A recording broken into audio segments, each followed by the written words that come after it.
ئەم کاتتان باش بیسەرانی هێژار لە ڕادیۆ دەنگی گەلەوە با یارمەتی هاوکارانم گەشتی هەواڵەکانی کاتژمێر دووتان پێشکەش دەکەین.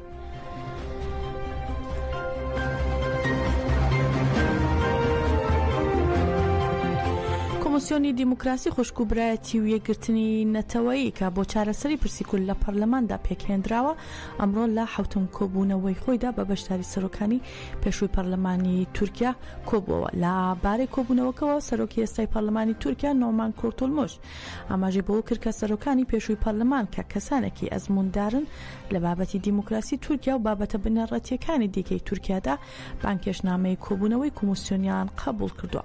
کۆبوونەوەکە بڕیارە بە دوو دانیشتن ئەنجام بدرێ و هەرجار و 5 سەرۆک پەرلەمان بۆ چوونی خۆیان دەردەبڕن.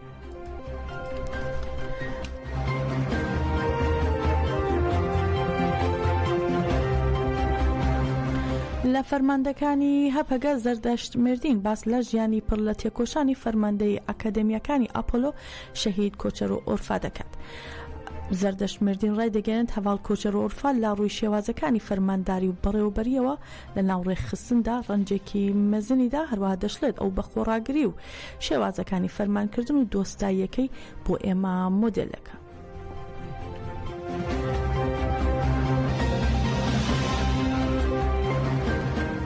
هم والقصان ناوري خسنيدي كهدكي مازندا فرمانداري أبولو دي فرمانداري دي بحزارة هوال پرورده کردن. دم بیشن چند ملی شهر ده، چند ملی د پرورده ده، چند ملی برپسیارتی، همه جیان ارخصنی برپسیارتی که مازن هبوز.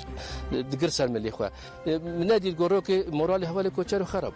يعني من هذه الرجا كي وصاب بمعد بو تم جوش ومورال بو هوالتيا كي خورت هبو هوالتي كي وصا دامونا كي هوالكي هبو د سردمي د تصفيجي ناوري خسنه دجيده هوال كوجر تم خدي سنگ بو خدي بيوان بو هم بري ونات تم سكنكي رابر دكر تجا تاويز ندا مليش جانا رخصنه من بيوان رخصنه د مهمري دجمنجي كي تم رحكي تولداني هبو رحکی ای برخوردانی هبو. همه سردم آده و همه پیواژو آده اول کوچر آده براسید سگنای آپوید رابر کریه. او وقت شورشگری کی ای مگود ای آپوید تفدیگریا. اما تجاری جبو خو وسا تنازل ندکر تشتی وسا ارزان تشتی وسا سراسر شخار قبول ندکر. گلک تجربه گلنگ میناگ مگرتن وقتم به طرز روبرگی طرز فرمانداری راه حوالی دی گلنگ میناگ مج حوال کوچر و گرد داویجی امی خودی کد و خط حوال کوچر و عرفابن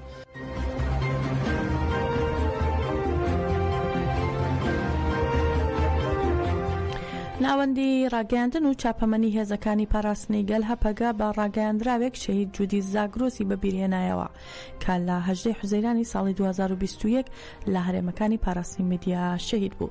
لە ڕاگەاندراوەکەی هەپەگەدا هاتووە هاوڕێمان جودی زاگرۆس کە چەندین دەرفەتی سیستەمی سەرمایەداری ڕەت کردەوە و لە نێوڕیزەکانی تێکۆشانی ئازادی کوردستاندا تێکۆشانی دانەبڕاوی بەڕێوەبرد بوو بە گیانبازێک کە فەلسەفەی ئاپۆیی کردەوەیی بکاتەوە. هەروەها دەشڵەن وڵات پارێزێکی ڕاستەقینە بوو کە گەل و وڵاتەکەی خۆش دەویست و بەو تێگەیشتنەی شایستەی شەهیدان بێت نزیکی هەموو کارەکانی دەبووە و هەوڵی دەدا بەرپرسیارەتە مێژوویەکانی خۆی جێبەجێکات.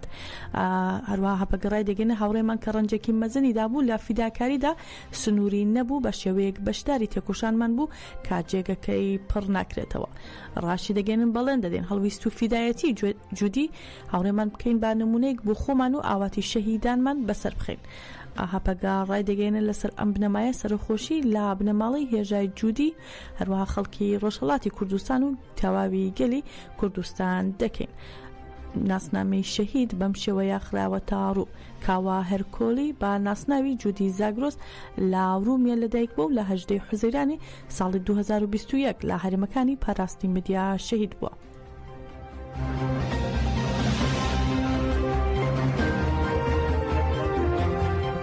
لە ڕۆژانی 25 و 26 ئاب لە ناوەندی ماڵیگەل لە کەمپی مەخمور بادروشمی لەگەڵ ژنانی خوێندەوار بەرەو ژیانی کۆمەڵایەتی حوتەمین کۆنفرانسی کۆمیتەی پەروەردەی خۆبەڕێوەبەری بەڕێوەچوو. کۆنفرانسەکە با خوێندنەوەی دیدگاکانی ڕێبەری گەلی کورد عەبدوڵڵا ئۆجەلان دەستی پێکرد و پاشان راپۆرتی 2 ساڵ خوێندرایەوە و بارودۆخی سیاسی و هەڵسەنگاندنی ئەو کار و هەوڵانەی کە لەو 2 ساڵەدا ئەنجام درابوون درا.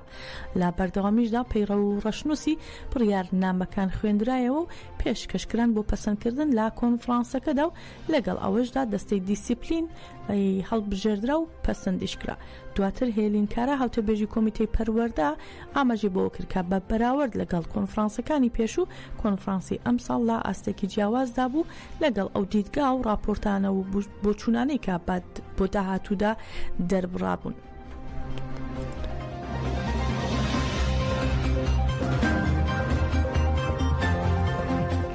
لە دۆڵی کەرسەی شنگال وەرکشۆپی ڕەوشەنگێری ژنانی زەدی بە بەشداری 200 ژنی زەدی و عەرەب لەسەر ڕامان و پێشنیازەکانی ڕێبەرۆ جەلان کە بۆ کۆمەڵگەی زەدی ناردبوو دەستی پێکرد.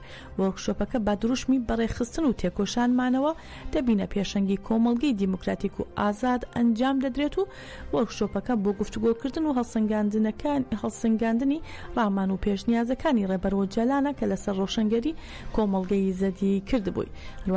شۆپەکە با پێشنگایەتی تەفگەری ئازادی ژنانی زەدی تاژێ بەڕێوە دەچێت و سوهام شنگالی وتاری دەستپێکی وەرکشۆپەکەی پێشکەش کرد. شنگالی لە قسەکانیدا ئاماژەی باڕۆڵی ڕێبەرۆ جەلان کرد لە بەڕێکخستنکردنی کۆمەڵگەی زەدی و ڕایگەیان وەک ژنانی زەدی لەم قۆناغەدا ڕێبەرۆ جەلان ئەرکێکی گرنگی پێسپاردوین. با پێکێنانی ڕۆشنگیری لا شنگال دەتوانین پێشنگایەتی هەموو گەلانی ڕۆژهەڵاتی ناوین بکەین و هەروەوتیشی وەک ژنانی زەدی دەمانەوێت با شێوەیەکی ئازاد دیالۆگ لەگەڵ ڕێبەرۆ جەلاندا بکەین و ببینە بەشێکی گرنگ لە تێکۆشانی ئازادی ڕێبەرۆ جەلان. پاش قسەکانی سوهام شنگالی پەیامی ڕێبەرۆ جەلان کە بۆ کۆمەڵگەی زەدی ناردبوو با سینەفزیۆنێک نمایش کرا.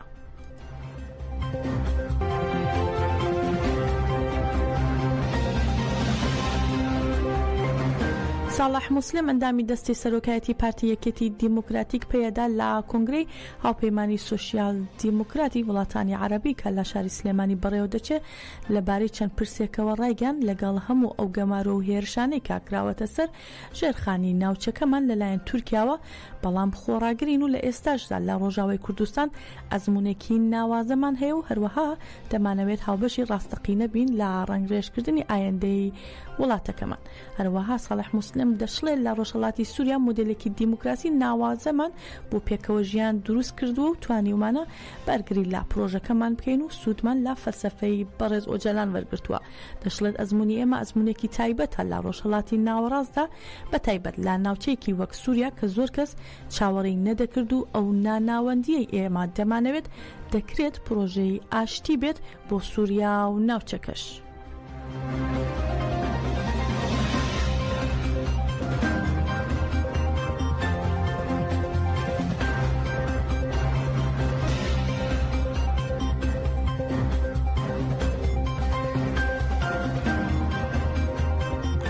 هەروەها ئەمڕۆ دووەم ڕۆژی کۆنفرانسی هاوپەیمانی سۆسیال دیموکراتیکی وڵاتانی عەرەبی لە شاری سلێمانی بەڕێوەچوو کە چەندین سەرکردەی ناوخۆیی و جیهانی تێدا بەشدار بوون. پێشتر لە میدیاکان وا بڵاوکرایەوە کە ئەمڕۆ بۆ بەشداری لەو کۆنفرانسە شاندێکی باڵای پارتی با سەرۆکایەتی نەچیروان بارزانی سەرۆکی هەرێم دەگاتە سلێمانی، بەڵام ئەو سەردانە ئەنجام نەدرا و تا ئێستاش بە فەرمی هیچ زانیاری و ڕوونکردنەوەیەک لەو بارەیەوە نەدراوە. لا یەکێک لە پانێلەکانی ئەمڕۆدا هەروە بڕیار بوو هۆشیار زێباری یەکێک بێت لە پانێلیستەکانی کۆنفرانسی هاوپەیمانی سۆسیال دیموکراتیک لە سلێمانی، بەڵام ناوبرا و بەشداری نەکرد و ئامادە نەبوو، هیچ ڕوونکردنەوەیەکیشی نەداوە.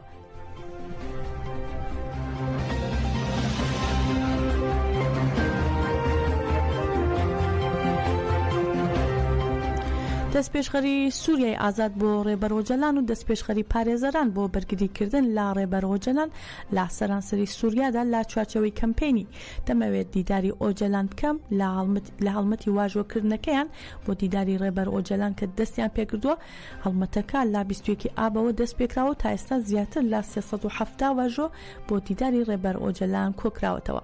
یەک لەو کەسایەتیە سیاسی و ئاکادمیسیەنانە ژنە بربژێرێکی پێشووی سەرۆکایەتی سووریا سووریا دعت قەنوعەیە لەبارەی هەڵمەتەکەەوە ناوبراو بۆ ئاژانسی هەواڵی هاوار ئەنها ئاماژەی بۆ کردووە کە دوای ئەوەی کە بە دووادا چوونی بۆ پەیامەکەی 27 شوباتی ڕێبەرەوە جەلان کردووە لە ڕۆحی فەلسەفیانەی ڕێبەرەوە جەلان تێگەیشتووە و تێیدا گونجانی فەلسەفەی ڕێبەرەوە جەلان لەگەڵ خواست و فرەڕەنگیەکانی ژیاندا بووە بە سەرنجی ڕاکێشاوە.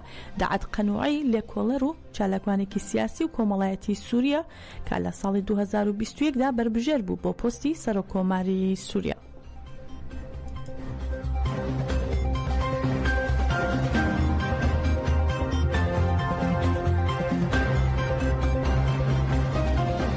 لە کاتێکدا بڕیار بوو ئەمڕۆ پرۆسەی دادگایکردنی شاسوار عەبدولواحید سەرۆکی جوڵانەوەی نەوەی نوێ بەڕێوە بچێت، بەڵام دادگایکردنەکە بۆ ڕۆژی 2 مانگی داهاتوو دواخرا. لە کاتێکدا ئەوە لە کاتێکدایە کە ڕۆژی 12 ئەم مانگە بە پێی نووسراوێکی دادگای کەتنی دوی سلێمانی شاسوار عەبدولواحید دەستگیر کرابوو.